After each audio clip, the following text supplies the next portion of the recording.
Oh, 'di ba? Kaya eto po 'yun mga kababayan 'no. Unahin natin itong kay Gwanson, Ma'am Nini TV Vlog, hello po. Unahin natin mga kababayan itong kay Ruina Gwanson. Ano ba 'yung kay Ruina Gwanson, Kent? Naku mga kababayan, itong kay Ruina Gwanson ay hindi na kilala mga kababayan, hindi na niya kilala si Orly Gutesa. Ewan ko bakit, 'no? Bakit kaya biglang nagka-amnesia si Ruina Guanzon? Ano kayang meron? Natatawa ako, mga kababayan, natatawa talaga ako sa totoo lang dito kay Ruina Guanzon at hindi na daw niya wala daw siyang, in-advice, wala daw siyang sinabing gano'n kay Orly Gutesa. Ginoo ko tabang mga kababayan, bakit yung mga DDS biglang nagka-amnesia? Anong nangyari? Juicy Ramos, hello po sa'yo diyan 'no, at mga kababayan natin diyan mga OFW, hello po.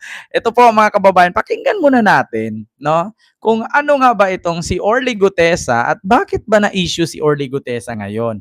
Dahil po mga kababayan, si Orly Gutesa po ay nag-recant o sa madaling salita, binawi po lahat mga kababayan ang mga nakaraang sinabi ni Orly Gutesa na siya ay nagdi-deliver ng mali-malitang pera sa mga iba't ibang personalidad, lalong-lalo na sa mga kongresista na galing ito kay Saldico. So ito po, panoorin natin. Nako po mga kababayan. Nakuha ng Bilyonaryo News Channel ang CCTV footage ng pagpunta ni Orly Gutesa sa opisina ni Senador Rodante Marcoleta bago ito tumistigo sa Senado noong 2025. Ayon sa dating Marine, sina Marcoleta at dating Congressman Mike Defensor ang may pakana ng kanyang unang affidavit kaugnay ng flood control scandal. Narito ang exclusive agenda report ni Joash Malimban. Kuha ang CCTV footage na ito noong September 25, 2025, ang araw kung kailan biglang lumitaw ang former bodyguard umano ni former Congressman Zaldico na si Orly Gutesa sa isang pagdinig ng Blue Ribbon Committee. 8:27 a.m. nang makita si Gutesa sa ground floor ng Senate building. Umakyat siya sa second floor para sa screening at saka sumakay sa elevator bandang 8:30 a.m. Makalipas ang isang minuto, bumaba si Gutesa sa fifth floor at nakitang may kausap na babae. Nagtagal ang pag-uusap ng ilang segundo bago siya inihatid dito papasok ng opisina ni Senador Rodante Marcoleta. Batay sa timestamp ng CCTV footage, tumagal ang pag-uusap ng halos 20 minuto bago tuluyang lumabas ng opisina ni Marcoleta si Gutesa bandang 8:51 a.m. 8:54, pumasok na sa plenary hall ng Senado si Gutesa kasama ang ibang taong kasama niyang lumabas mula sa opisina ni Marcoleta. At 10:39 a.m. nang tawagin si Gutesa para tumestigo sa Senado. Dito niya nabinitawan ang mga alegasyon na personal siyang nag-deliver ng mali-maletang pera kina former Congressman Zaldico, former House Speaker Martin Romualdez at iba pang miyembro ng Kongreso na mula umano sa DPWH project kickbacks.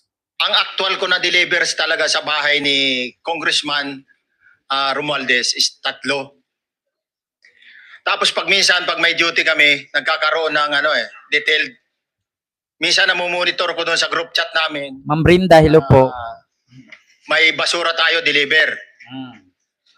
Minsan namumonitor ko siya is 3 times a week ang delivery doon sa Forbes, sa bahay ni Ma'am Berinha Domingo, hello po. Ni Kong Romualdez. Matapos ang halos isang taong pagtatago, binabawi na ng retired Marine turned self-confessed bagman ang kanyang mga akusasyon. Sa kanyang bagong sworn affidavit, sinabi ni Gutesa na inihanda ang kanyang original affidavit noong September 24, isang araw bago ang dinaluhan niyang Blue Ribbon Committee hearing. Aniya, inimbitahan siya ng umano'y dating driver ni former Congressman Mike Defensor na si Django para makipagkita bandang alas 9 o alas 10 ng umaga. Narinig nyo mga kababayan. Kapag ang Bilyonaryo News Channel magbalita, may mga video yan, no? May mga ebidensya yan, may mga oras, may mga araw, may mga petsa, may mga panahon, umuulan ba, umiinit, or saang lugar. So ngayon mga kababayan, ito pong pag-recant ni Gutesa, dagdag kaso po ito ni Marcoleta at ni Mike Defensor. So talagang magtatagal talaga sila sa loob. Dito na yata tutubuan ng kabutis si Marcoleta. Dito na yata tutubuan ng kabuti, dito na yata tatagal si Marcoleta at dito na rin mamamahinga. Continue. Tres ng hapon, tinagpuro ni Gutesa si Defensor sa isang Japanese restaurant sa Pasay City. Kasama umano nito ang isang Mark na son-in-law umano ni Defensor. Dito raw siya pinilit ng dating kongresista na isulat ang ilang mga alegasyon na wala naman umano siyang personal na kaalaman. Paninindigan ni Gutesa, sina Paul at Mark umano na dating executive assistants ni ex-congressman Ko ang totoong susi sa katotohanan. Bagaman hindi binanggit ang buong pangalan sa affidavit. Una ng Di ba, Ma'am Brinda Barton? Dito na si Marcoleta tutubuan ng kabuti. Diyan na din si Marcoleta magpapahinga. Oo, dream team hilupuin kay Mamulay. Sabi ko nga sa inyo, dagdag kaso yan. Sabi ko sa inyo, sana, no, sa mga nakakulong na kalyado ni Sara, araw-araw kayo magdasal ng 1,000 mag-ama namin. Himaya ka, Maria, na puno ka ng grasya. Ito, ako pa nananawagan sa mga kalyado ni Sarang nakukulong at makukulong pa lang. Sana kapag pagpasok nyo sa loob ng kulungan, no, magdasal kayo araw-araw na 1,000 ama namin at nahimaya ka, Maria, na puno ka ng grasya, anak ka ng Diyos. Araw-arawin nyo yan. Bakit? Araw-arawin yung ipagdasal na si Sara ay maging presidente para mabigyan kayo ng amnesty o pardon, makalaya kayo. Kasi kung si Sara Duterte ay hindi magkaroon ng pagkakataon na maging presidente or di kaya ma-impeach or di kaya ma-convict siya dyan sa kanyang kaso sa impeachment trial at saka sa kanyang pagbabanta at sa paggamit niya ng mga iba't ibang pera na hindi niya may paliwanag mula dyan sa confidential fund, ay talagang wala kayong pag-asang makalaya. Kasi kung darating ang 2028 election at ang mananalo ay liberal, hindi talaga kayo makakalaya dyan sa looban. Mga diyan kayo magkakaapo sa loob. Nako, marami na namang tamod magtalsikan sa pader. Nako, talagang titigas araw-araw si Peryong at si Dagol.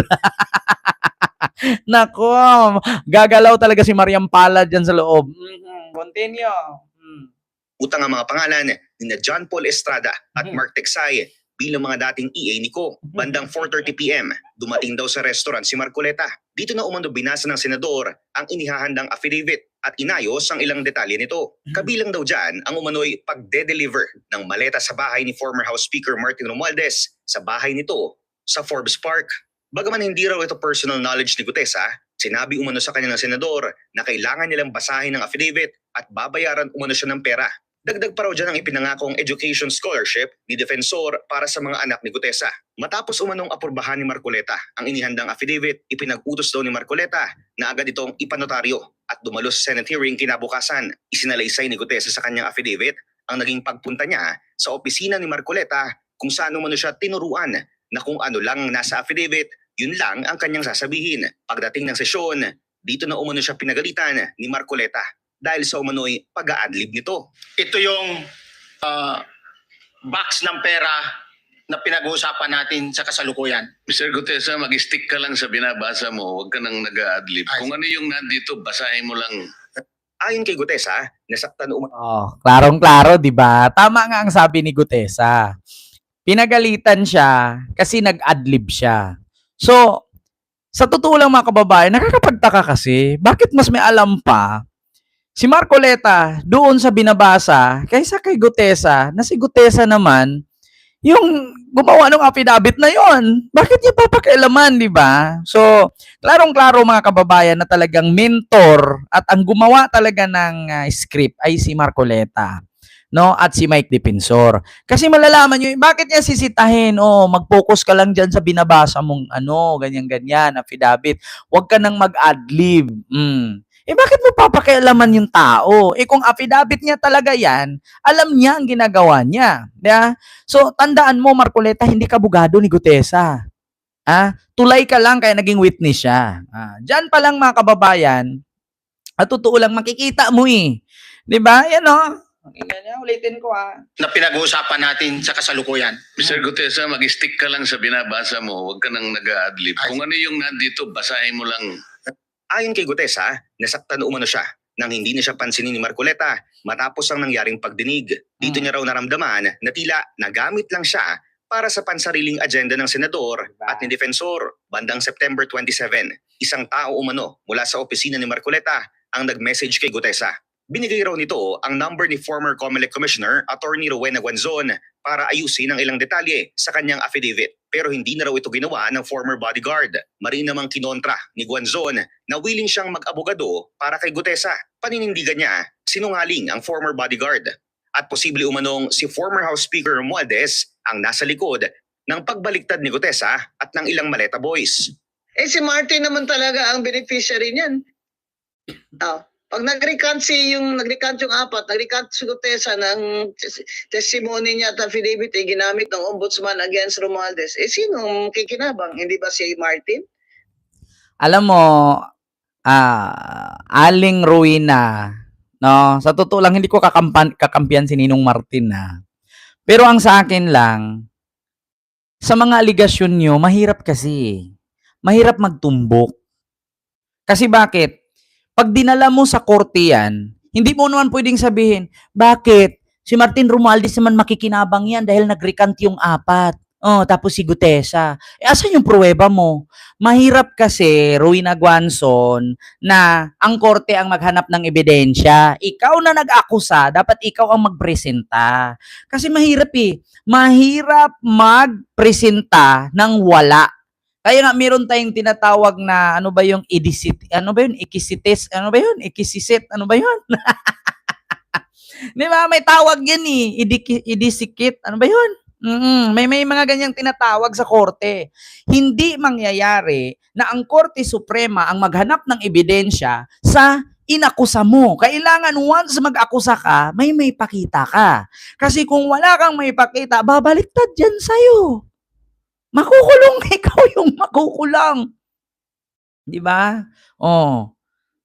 Idiktikit ba yun? Iditisit ba yun? Basta may tawag niyan. Hindi ako lawyer, Basta may nabasa kong ganyan. May ano yan wait lang, Spanish term, no? Wait lang. Hanapin natin mga kababayan. Kasi, nabasa ko yan sa isang article, na may ganyan na kapag halimbawa mag-akusa ka, no? Spanish ba tawag dyan? Term of law about accusation. Diba? May tawag dyan mga kababayan. May tawag dyan na Spanish term na a formal legal accusation filed directly with a court that makes the accuser a part of the criminal proceedings. So ito po yun mga kababayan. Ito yan, basahin natin.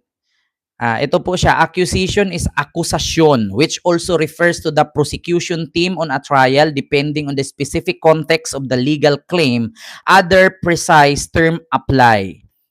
So accusation, the formal charge accusation or the prosecuting party in criminal court. Imputation, the act of charging or attributing a specific crime of a person during an investigation. Denuncia, a formal complaint or report of a crime made to authorities. Querella, a formal legal accusation filed directly with a court that makes the accuser a party to the criminal proceedings. If you need help with the specific phrases, tell me. Ganun yun mga kababayan. May tawag kasi niyan May tawag dyan.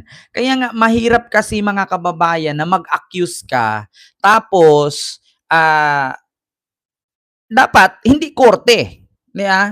Kapag ka mag-accuse ka, make sure na may ebidensya ka. Kasi, katulad niyan, ang sabi ni Rowena Guanzon, sino daw ang makikinabang, diba? Kapag ka mag-recant, itong mga dating Marines, di umano, yung apat at saka si Gutesa, di ba si Martin Romualdez? So, si Martin Romualdez daw ang nasa likod. Kung ganyan lang din naman ang isang abogado na halimbawa, nag-recant yung apat or yung witness ay umatras. So, ibig sabihin, ang nasa likod ay si Romualdez.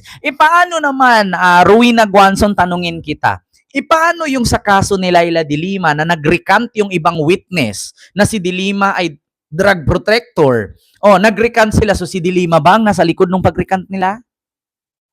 Ang pagkakaalam ko, kaya nag-recant sila doon sa kaso ni de Lima dahil wala na silang sustento mula kay Digong kasi si Digong wala na sa power, napabayaan sila. Paano na lang ang kanilang seguridad kasi take note, si De Lima, malaking tao yan. Senador yan, kongresista yan. May grupo yan. Ngayon, kung ikaw mag-witness laban kay De Lima, kung walang taong nasa likod sa'yo, nahahawak or magprotekta sa'yo, hindi ka ba magre-recant? O, paano yon? Rowena Guanzon, sa kaso ni De Lima na maraming nagre-recant kaya nakalaya siya. So ibig sabihin ba si De Lima ang nasa likod nun? Paano nagkakagano na si De Lima ang nasa likod, si De Lima nasa kulungan? Paano niya makakausap yung mga tao? 'Di ba? Ganun yun eh. Mahirap mag-akusa na ang ating ebidensya ay magturo lang tayo. Diyos ko, mga kababayan. Mahirap magtanim ng mais nang hindi mo abunuhan. Hindi yan tutubo, hindi yan tataba. Hindi yan, kung mamunga man yan, siguro 3 lang ang buto na didikit doon sa subok niya. Continue. Diyos ko. ang nasa likod ng pagbaliktad ni Gutesa at ng ilang Maleta Boys. Eh si Martin naman talaga ang beneficiary niyan. Ayan na naman. Pag nag-recant yung 4, nag-recant si Gutesa ng testimony niya at affidavit ginamit ng ombudsman against Romualdez. Sino ang kikinabang? Hindi ba si Martin? Di sama na si Gutesa sa conspiracy ni Martin. Kung ako ang ombudsman, with due respect to Ombudsman Remulla, I would do that. Sa kabila ng sunod-sunod na pagbaliktad ng mga nagpakilalang dating bodyguards ni Ko, nanindigan ng ombudsman na may 28 testigo makapagtuturo umano sa mga transaksyon ni Romualdez. Dagdag pa ng ahensya, obligasyon sa batas ang pakikipagtulungan kaugnay ng legal na proseso at posible umanong maharap sa buong bigat ng batas ang sinumang magtatangka na umadlang dito. Para sa agenda, Joash Malimban, Billionaire News Channel. Kita nyo mga kababayan. Yun ang sabi ni Rowena Guanzon na nagulat ako bakit hindi na nila kilala si Gutesa. Bakit nakakalimutan na? Baka nakalimutan mo, Rowena. Noon sabi mo hero sila. 'Di ba sabi mo nga, patay kayo mga kawatan. Patay kayo dahil hawak na ni Marcoleta. Putang ina, walang mga paninindigan. 'Di ba? Ay nako, tragis na yan, Marge Bautista. 'Di ba? Yan yung mga sinasabi ni Rowena Guanzon noon. Ay, lalabas yan, Rowena. Ginoo ko. Ayan Guanzon. Wait lang. To Gutesa. Pinagtanggol. Naniniwala ba sa Gutesa na mag-abogado ako para sa'yo? Para sa ano? Sabi ni Gutesa, may nag-offer daw sa kanya na babae sa office daw ni Senator Marcoleta na ibigay ang number ko sa kanya kung gusto niyang tulungan ko siya sa affidavit niya. Dinamay mo ba ako? Isipin mo na lang. With my status as a retired COMELEC commissioner, the former COA commissioner, Ipagyabang na naman niya yan. my law practice was really focused on women's rights. Wala kaming pakialam dyan kung ano man yung credential mo. Aanhin mo yung ganyang credential mo kung pangit naman ugali mo, wala ka naman kapitbahay.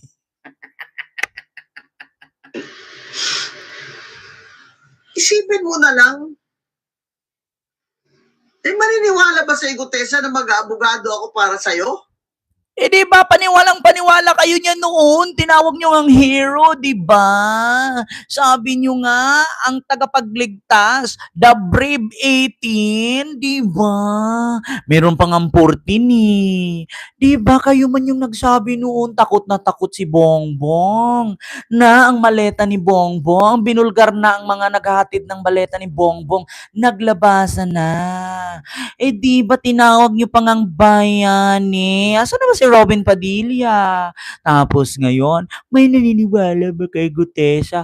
Otot mo, kulay purple, sigaw-sigawan mo, sabihin mo, wala kang ang Gucci, di ka nga naka-Rolex eh, 'di ba? Aanhin namin yung credential mo, aanhin namin yung pinag-aralan mo, aanhin namin yung posisyon mo noon sa Comelec kung wala ka namang kapitbahay at pangit ng pangit ng pang-ano mo, ugali mo, 'di ba? Ganun lang naman 'yan eh. 'Di ba? Kayo naman nagsabi. Bayani. Tapos ngayon nung kumalas, ang sabi, meron bang naniniwala? Kayo lang din naman naniniwala sa kanila, 'di ba? Eh di ba paniwang-paniwala kayo, tapos ngayon tatanungin mo merong naniniwala. Ano to? Kinain mo noon? Sinoka mo ngayon? Yan kasi. Ang hilig yung magsalita ng patapos. Hindi nyo iniisip na darating ang panahon, magbabaliktaran yan. Nga kayong lahat. Eh di ba? Ang dami yung nabudol ni Mike Defensor. Ito lang ang masasabi ko sa inyo. Ambot. Para sa ano? Will I have anything to do with Zaldico, your boss, at the time? Ma'am, yung foundation mo makapal oh. Ayun oh, nangungunot-ngunot dito. Ma'am, punasan mo ayos yan. Sumobra yung foundation mo, halatang halata. Nakikita na yung kunot. Pero syempre, mas mabigat ang maleta, hindi ba, Gutesa? Nako, ayan na Syempre, yung boss mo ngayon, Ayan na naman. si Martin Romualdez na, Oh, diba? my mortal enemy. Ayan na naman. Kaya sana makulong kayong dalawa. The ombudsman should file a perjury complaint against you because the ombudsman used Gutesa's affidavit in the plunder case of Martin. Ayan na naman tayo. Ngayon, kakampihan nyo yung ombudsman. Tapos, pag pumalpak ang ombudsman, bibirahin nyo na naman. Ano ba talaga, mga DDS? Akala ko ba galit kay Boying? Bakit ngayon kinakampihan nyo na naman si Boying? Ano to? Tanga-tangahan lang? Ano to mga DDS? Ano nangyari sa inyo?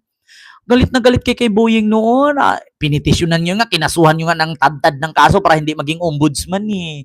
Tapos ngayon, si Boying na naman ang kinakampihan niya. Saan kayo lulugar? Pag pumalpak si Boying dito, sisihin niyo na naman si Boying.